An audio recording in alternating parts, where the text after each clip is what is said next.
ఎందుకంటే ఈసారి ఆంధ్రప్రదేశ్ రాజకీయాల్లో బీసీలు అలాగే ప్రత్యేకించి కాపు ఓట్ బ్యాంకు ప్రధాన పార్టీలకి ఎవరు అండగా ఉంటారో వాళ్ళ గెలుపును నిర్దేశిస్తాయనడంలో సందేహం లేదు. ఈ నేపథ్యంలో ఈ రోజు ప్రత్యేకించి పూర్తి స్థాయిలో ప్రధాన పార్టీలు ప్రకటించిన జాబితాలు సామాజిక న్యాయం చేశాయా లేదా అన్నది పార్టీలు ఏం చెప్తున్నాయి వారితో మాట్లాడి తెలుసుకుందాం.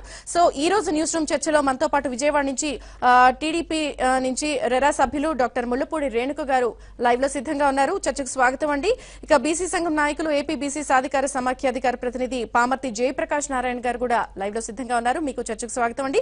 ఇక రాజమండ్రి నుంచి జనసేన స్పోక్స్ పర్సన్ అలాగే రాజకీయ విశ్లేషకులు డాక్టర్ పి పుల్లారావు గారు కూడా లైవ్ లో సిద్ధంగా ఉన్నారు. రేణుక గారు ఏం చెప్తారు? ఈసారి ప్రత్యేకించి సామాజిక సమీకరణాల నేపథ్యంలో అందరూ కూడా ఎవరి లెక్కలు వాళ్ళు వేసుకుని అభ్యర్థుల్ని ప్రకటించారు. ప్రత్యేకించి టీడీపీ కూడా చూస్తే అత్యధికంగా బీసీలకు 41 స్థానాలు కేటాయించింది. తర్వాత ఆ స్థానంలో కమ్మలకి 40 స్థానాలు, ఎస్సీలకి 29, ఎస్టీలకి 7 స్థానాలు కేటాయించారు. పూర్తి స్థాయిలో లెక్కలన్నీ కూడా ఈ సామాజిక పరంగా ఉన్న నేపథ్యంలో జాబితాపై ఏం చెప్తారు? అందరికీ నమస్కారం. ఇప్పుడు సామాజిక న్యాయం అది తెలుగుదేశం పార్టీ యొక్క పునాది.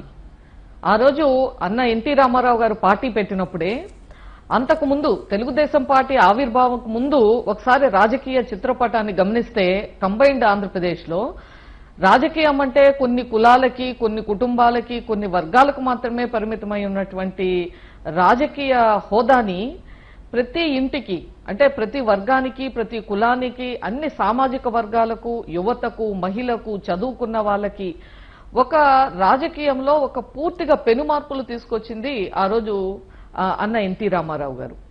అందుకే సామాజికంగా చూస్తే ఒకసారి 82 పార్టీ పెట్టినప్పుడు ఉన్నటువంటి నాయకులు ఈ రోజు మా పార్టీలో సీనియర్ నాయకులుగా గాని, ఆ తర్వాత ఆ పునాదుల పైన మరింత ముందుకు వెళ్తూ అన్ని రంగాల్లో, ఒక్క రాజకీయంగానే కాదు ఆర్థిక సామాజిక రంగాల్లో కూడా ఈ యొక్క సామాజిక న్యాయంతో పాటు అన్ని వర్గాలకి అవకాశం కల్పించినప్పుడే ఆ ప్రాంతం ఒక సమగ్రాభివృద్ధి జరుగుతుంది అనేటువంటి ఒక మంచి ఆలోచనతో మరి చంద్రబాబు నాయుడు గారు అనేక కార్యక్రమాలు చేశారు. మనం చూసాము. ఇప్పుడు కొన్ని పార్టీలు సామాజిక న్యాయం చేశాము అని చెప్పి ఆ ముసుగులో కొన్ని ప్రాంతాలని, ఉదాహరణకు వైసీపీ ఏదైతే గొప్పగా మేము ఏదో బీసీలకు ఇచ్చామని చెప్తున్నారో ఒకసారి వాళ్ళదే చూడండి. మీకు రాయలసీమలో ఉదాహరణకు అసెంబ్లీ సీట్లు చూస్తే మొత్తంగా 52 అసెంబ్లీ సీట్లు ఉంటే అందులో 11 రిజర్వ్డ్ సీట్స్ ఉన్నాయి. మిగిలినటువంటి 41 సీట్లో ఓసీలకు 41 సీట్లో 33 రెడ్డీస్కి ఇచ్చారు. కేవలం 8 మాత్రమే మిగతా కులాలన్నిటికీ కల్పించారు. అంటే రాయలసీమలో సామాజిక న్యాయం అక్కర్లేదా? ఆ 6 జిల్లాల్లో మీరు ఆ 4 రాయలసీమ జిల్లాలకు ఇక వేరే కులం వారికి అవకాశాలు ఇవ్వరా? అంటే నెల్లూరు, కడప జిల్లాల్లో చూస్తే మొత్తము ఓసీల్లో ఉన్న సీట్లో ఒక్కటే మిగతా కులాలకి ఇచ్చి మిగతా అన్ని కూడా ఒకే ఒక సామాజిక వర్గానికి కట్టబెట్టడం అంటే అదేనా సామాజిక న్యాయం అని అడుగుతా ఉన్నాము. ఈ రోజు తెలుగుదేశం పార్టీ అలా కాదు. అన్ని వర్గాలకు, అన్ని కులాలకు, అందరికీ కూడా అవకాశాలు కల్పించేటువంటి విధంగా కొన్ని నియోజకవర్గాల్లో మరి కొన్ని సామాజిక వర్గాల వారు గెలుస్తారు, 100% గెలుస్తారు అని తెలిసినప్పటికీ, ఆ విధంగా నివేదికలు ఉన్నప్పటికీ సామాజికంగా కొన్ని కులాలకి, కొన్ని వర్గాలకి మనం అవకాశం ఇవ్వాలి అనేటువంటి ఉద్దేశంతో కొన్ని కులాలని పక్కన పెట్టి అవకాశాలు ఇచ్చినటువంటి చరిత్ర ఈ రోజు తెలుగుదేశం పార్టీది. కాబట్టి సామాజిక న్యాయం అనేటువంటిది తెలుగుదేశం పార్టీ ఒక పేటెంట్. గతంలో చూసినా కూడా అనేక సందర్భాలలో కీలకమైనటువంటి శాఖల్ని ప్రభుత్వంలో ఉన్నప్పుడు ఇవ్వటం కానీ, అలాగే పార్టీలో కూడా కీలకమైనటువంటి పదవుల్లో మరి బీసీలు కానీ, కాపులు కానీ, మిగతా వర్గాలు కానీ, ఎస్సీలు కానీ, అలా అన్ని కులాల వాళ్ళకి ఒక ప్రాతినిధ్యం ఇచ్చి ఒక నిర్ణయం తీసుకునేటువంటి కీలకమైనటువంటి పొజిషన్స్ లో మరి అటు బీసీలకు, ఇటు కాపులకు సమన్యాయం చేస్తూ మరి ముందుకెళ్ళింది తెలుగుదేశం పార్టీ. కాబట్టి ఇవాళ మా లిస్ట్ ఒకసారి చూసినట్లయితే అన్ని ప్రాంతాల్లో ఉన్నటువంటి వారికి కూడా ఆమోదయోగ్యంగా ఇవాళ రేపు ఎలక్షన్ రిజల్ట్స్ లో కూడా మనకు అదే తేలబోతుంది. మీరు శ్రీకాకుళం నుంచి అనంతపురం వరకు చూస్తే మాకు బీసీలు ఎప్పుడూ కూడా మా పట్ల ఉన్నటువంటి పరిస్థితి. అదే మాదిరిగా కాపులకు కూడా గతంలో మేము 2014 ఎన్నికల్లో చెప్పినటువంటి విధంగా, మా మేనిఫెస్టోలో పెట్టినటువంటి విధంగా వారికి రిజర్వేషన్లు కల్పించడం కానీ, మరి మొన్న కూడా చూసాం వారికి అనేక కార్యక్రమాలు, కాపు కార్పొరేషన్ పెట్టాము, 1000 కోట్ల రూపాయలు ఇచ్చా, దాని ద్వారా అనేక అవకాశాలు కల్పించాము, విదేశాలకు వెళ్లి చదువుకుంటానికి ఇచ్చాము. అలాగే బీసీలకు చూస్తే ఇప్పుడు తెలంగాణలో మరి వాళ్ళకు 55% ఉంటే 3400 అక్కడ ఖర్చు పెడితే, ఇక్కడ 51% ఉన్న దగ్గర మనకు 44,000 కోట్ల రూపాయలు ఈవేళ బీసీలకు ఖర్చు పెట్టినటువంటి పరిస్థితి ఆంధ్రప్రదేశ్ లో. కాబట్టి ఈ విధంగా బీసీలకు అంటే పథకాలను అమలు చేయటమే కాదు, రాజకీయ, సామాజిక, ఆర్థిక రంగాల్లో వాళ్ళకి విశేషమైనటువంటి ఒక గుర్తింపు, గౌరవం ఇవ్వటంతో పాటుగా మిగతా వాళ్ళను కూడా కలిపి తీసుకెళ్లటం అనేటువంటిది తెలుగుదేశం పార్టీ యొక్క ముఖ్య ఉద్దేశం. అదే విధంగా ముందుకెళ్తున్నాము. రాబోయే ఎన్నికల్లో కూడా అలాగే తెలుగుదేశం పార్టీని ఆదరిస్తారని చెప్పి మేము పూర్తిగా విశ్వసిస్తున్నాం. రైట్. పుల్లారావు గారు, మీరేం చెప్తారు? సామాజిక సమీకరణాల విషయంలో కూడా ప్రతి వాళ్ళకి కూడా సమన్యాయం చేస్తూ సమతూకం, ప్రత్యేకించి బీసీలకు 41, ఎస్సీ, ఎస్టీ, ముస్లిం, కమ్మ, రెడ్డి, కాపు, క్షత్రియులు, ఇలా ప్రతి కులానికి సంబంధించి వాళ్ళకి రాజకీయంగా, ఆర్థికంగా అన్ని అంశాల్లో కూడా బ్యారేజ్ వేసుకుని సమతూకం టీడీపీ పాటించింది అని చెప్తున్నారు. మరొక పక్క వైసీపీ కూడా వాళ్ళ లెక్కలు వాళ్ళు చెప్తున్నా కూడా, జనసేన విషయానికి వస్తే మీ పార్టీకి సంబంధించి 85 అసెంబ్లీ స్థానాలు, పార్లమెంట్ 9 స్థానాలు, పొత్తులు 35 స్థానాలు కేటాయించి అన్ని చూసినప్పటికీ కూడా ఎక్కువ శాతం కూడా ఈ మిగిలిన కులాలతో ప్రాతిపదికతో పోలిస్తే కాపు వర్గానికి సంబంధించిన కేటాయింపులే ఎక్కువగా జరిగింది. ఏం చెప్తారు మీరు సమతూకానికి సంబంధించి ఏదైతే ఇప్పుడు చర్చ జరుగుతోందో? చక్కగా మనం ఆలోచించవలసింది ఏమిటంటే, ఎప్పుడైతే మహాత్మా గాంధీ చదువు ఉండినా లేకపోయినా, డబ్బు ఉండినా లేకపోయినా అందరికీ ఓటు ఇవ్వాలి అని రాజ్యాంగంలో ఎలక్షన్ టైం డిస్కస్ చేసినప్పుడు, రాజ్యాంగం రాసే సమయంలో ప్రతి మనిషికి ఒక ఓటు అనగా, కొంతమంది చదువు లేకుండా ఇవ్వకూడదు, ప్రాపర్టీ కూడా ఉంటే ఇవ్వాలి. ఆ డిస్కషన్ మహాత్మా గాంధీ క్లోజ్ చేశారు. చేశాక 52, 57, 62, 67 జనరల్ ఎలక్షన్స్ తీసుకుంటే దేశంలో ఉదాహరణ ఉత్తరప్రదేశ్గా దాదాపు బ్రాహ్మణ్ కమ్యూనిటీకి 423 ఎమ్మెల్యేల్లో 200 ఎమ్మెల్యేలు వచ్చారు. ఎందుకంటే వాళ్ళు ఎక్కువ ఫ్రీడమ్ స్ట్రగుల్లో కూడా వాళ్ళు ఇన్వాల్వ్ అవ్వారు. అలాగే వాళ్ళకి అందువల్ల అప్పుడు పాలిటిక్స్ లో అడ్వాన్స్ గా ఉన్నారు. చక్కగా వాళ్ళకి ఆ పదవులు వచ్చినాయి. కానీ 1967 నుంచి దేశంలో కొన్ని కులాలు పూర్తిగా డామినేట్ చేస్తున్నారు. ముఖ్యమైన పదవులు వాళ్ళ చేతిలోకి వచ్చినాయి అని ఒక రెబెలియన్ వచ్చింది. దేశవ్యాప్తంగా 67 నుంచి కొన్ని మిగతా కులాలకి లేని వాళ్ళకి ఈ ఎమ్మెల్యే, ఎంపీ పదవులు ఇవ్వటం మొదలుపెట్టారు. ఎందుకంటే లేకపోతే కాంగ్రెస్ పార్టీ కాదు, ఏ పార్టీ అయినా ఓడిపోవటం మొదలుపెట్టింది. అందువల్ల మార్పు అనేది కొద్దిగా వచ్చిందంటే ఎవరు ఫ్రీగా ఇవ్వలేదు.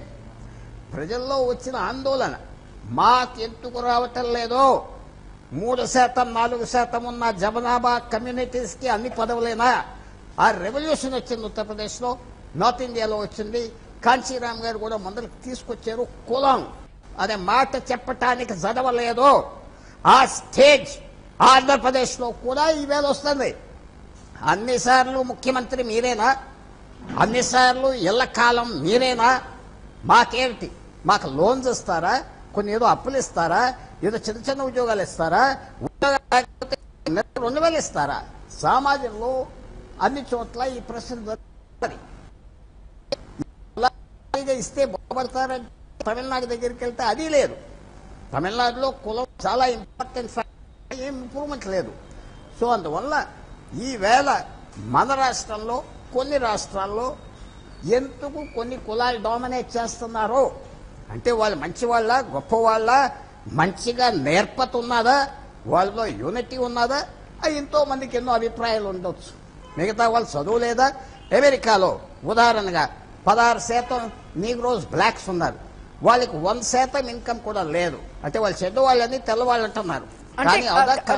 కాదు పుల్లారావు గారు, రేణుక గారు ఏం చెప్తున్నారంటే, ఏదైతే జాబితా ప్రకటించారో టీడీపీ అన్ని వర్గాలని బ్యాలెన్స్ చేస్తూ సమతూకం పాటించారు అనేది టీడీపీ వర్షన్. బట్ మీ జాబితా విషయంలో కానీ, ఇటు వైసీపీ విషయంలో కానీ అదే పాటించారా అన్నది పాయింట్ కి వస్తుంది. ప్రత్యేకించి మీరు కేటాయింపుల్లో చేసిందంతా కూడా ఒక వర్గానికి సంబంధించి ఎక్కువ శాతం టికెట్లు ఉన్నాయి. ఒకటి కేటాయించడం మంచిది, ఇంకా కేటాయిస్తే మంచిది. కానీ ఎలక్షన్ రిజల్ట్స్ అయ్యేటప్పటికి ఎలాంటి సీట్లలో కేటాయించారు, గెలిచే సీట్ల, ఓడిపోయే సీట్ల అది మనకి మే 23 వరకు ఆగాలి రిజల్ట్స్ కోసం. కానీ ఈ ట్రెండ్ ఆపలేరు. ఈ ట్రెండ్ అంటే జనాభాకి ఆ ఫ్రస్ట్రేషన్ ఉన్నది. దేశంలో కొన్ని ఏరియాస్లో అన్ని ఏరియాస్లో అది మంచిదా చెడుదా నేను పలకట్లేదు. ఫ్రస్ట్రేషన్ ఉన్నది కాబట్టి రాజకీయ పార్టీస్ కూడా తప్పట్లేదు. అలాగే మన స్పీకర్ మావజీ చైర్మన్ తనకు మాట్లాడిన విషయంలో రాయలసీమలో కొన్ని సీట్లు ఎక్కువ ఒక సామాజిక వర్గం ఎంచుకున్నారంటే అది కరెక్ట్ కాదు. కానీ వాళ్ళు ఓడిపోతారా? వాళ్ళ దగ్గర స్పెషల్గా గెలిచే విధానాలు ఉన్నాయా? మన డెమోక్రసీలో లోపం ఉండి కొన్ని వర్గాలు గెలవచ్చా, అందుకనే వాళ్ళకే టికెట్లు ఇస్తున్నాం అనేది మళ్ళీ కూడా మన డెమోక్రసీ, మన ఎలక్టరల్ సిస్టంలో ఉన్న వీక్నెస్. అది సీటులు ఇస్తే జనాభా ఉంటే ఓట్లు వేస్తారని లేదు, వాళ్ళని భయపెట్టచ్చు, ఓట్లు కొనొచ్చు, ఎన్నో చేయొచ్చు. అందువల్ల ఎస్ పాజిటివ్ స్టెప్ ఏమిటంటే మిగతా వర్ణాలకి ఇవ్వాలి. ఉదాహరణ ఎంపీలు ఎస్సీ ఎస్టీ తీస్తే 22 ఎంపీలు ఉన్నారు. చెప్పండి ఎలాగిచ్చారో. లాస్ట్ టైం 2014లో తీసుకుంటే 14-15 ఎంపీలు 2-3 వర్గాలకు వెళ్ళిపోయినాయి. ఆ మార్పు వస్తుందా లేదా ఈసారి? రాకపోతే ఫ్యూచర్లో ఏం జరుగుతుంది? పవర్ కంట్రోల్లో పెట్టుకుంటున్నారా? మాట్లాడాలంటే ఎంపీ ఉండాలి, ఎమ్మెల్యే ఉండాలి, పవర్ ఉండాలి. అది ప్రజల్లో ఇంటెలిజెన్స్ రావాలి. అధికారం ఎవరి చేతిలో నొక్కి పెట్టుకున్నారో వాళ్ళు కూడా వదలాలి. వదిలితే వాళ్ళు సర్వైవ్ అవుతారు. లేకపోతే డెమోక్రసీలో బిటర్నెస్ వస్తుంది. మన సమాజంలో డివిజన్స్ ఎక్కువ పెరుగుతాయి. మీరు నాకు ఇష్టం లేదు, నేను మీకు ఇష్టం లేదు. ఆ డివిజన్ రాకుండా చూసుకోవటానికి ఏ వర్గాలు కంట్రోల్ చేస్తున్నారో ఆ కంట్రోల్ కూడా కొద్దిగా వదలాలి. ఒక చిన్న విరామం తీసుకుందాం న్యూస్ రూమ్ లో. తర్వాత బీసీ సంఘం నాయకులు న్యూస్ రూమ్ చర్చకు తిరిగి స్వాగతం. సో జయప్రకాష్ నారాయణ గారు, మీరేం చెప్తారు? ప్రత్యేకించి ఈసారి ఆంధ్రప్రదేశ్ రాజకీయాల్లో 50% పైగా ఓట్ సంఖ్య ఉన్న బీసీలు ఏ ప్రధాన పార్టీని సపోర్ట్ చేస్తాయో వాళ్ళ గెలుపుని నిర్దేశిస్తాయనడంలో సందేహం లేదు. ప్రత్యేకించి ఇటు టీడీపీ బీసీలకు 41 స్థానాలను కేటాయించింది, అలాగే వైసీపీ 34 స్థానాలను కేటాయించింది. సామాజిక లెక్కల పరంగా చూస్తే ఎవరికి వాళ్ళు సమన్యాయం పాటించాము, సమతూకం పాటించామని చెప్తున్నారు. మీరేం చెప్తారు ఈ కేటాయింపులకి సంబంధించి?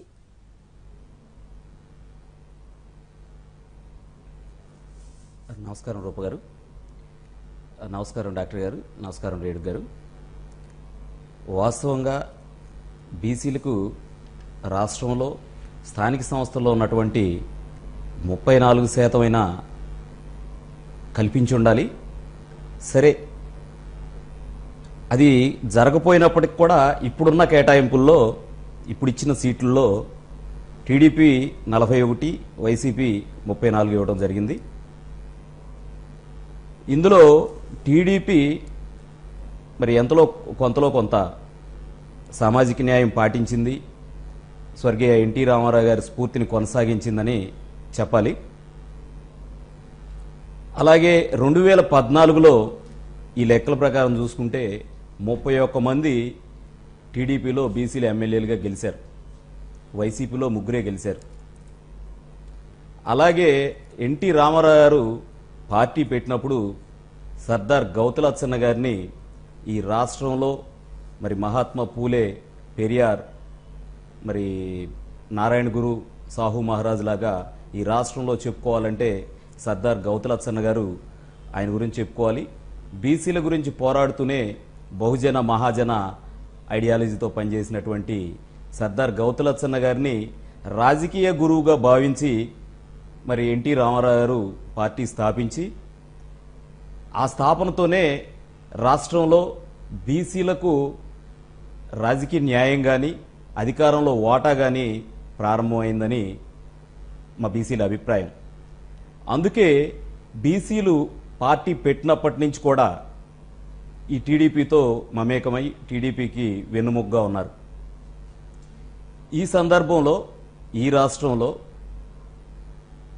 బీసీలకు ఏదైనా న్యాయం జరిగింది అంటే వాస్తవంగా చెప్పాలంటే స్వర్గీయ ఎన్టీ రామారావు గారు మరి ఆయన స్థానిక సంస్థల్లో 20% రిజర్వేషన్ ఇచ్చిన తర్వాత, ఆ తర్వాత నారా చంద్రబాబు నాయుడు గారు స్థానిక సంస్థల్లో 34% రిజర్వేషన్లు కల్పించిన తర్వాతే మేము క్షేత్రస్థాయిలో వార్డు మెంబర్లుగా, సర్పంచ్లుగా, ఎంపీటీసీలుగా, జడ్పీటీసీలుగా, ఎంపీపీలుగా, మరి జడ్పీ చైర్మన్లుగా, మరి కౌన్సిలర్లుగా, కార్పొరేటర్లుగా, మేయర్లుగా, చైర్మన్లుగా మరి రాజకీయ వాటాని, రాజకీయంలో మరి అధికారంలో భాగాన్ని మేము పొందగలిగాం.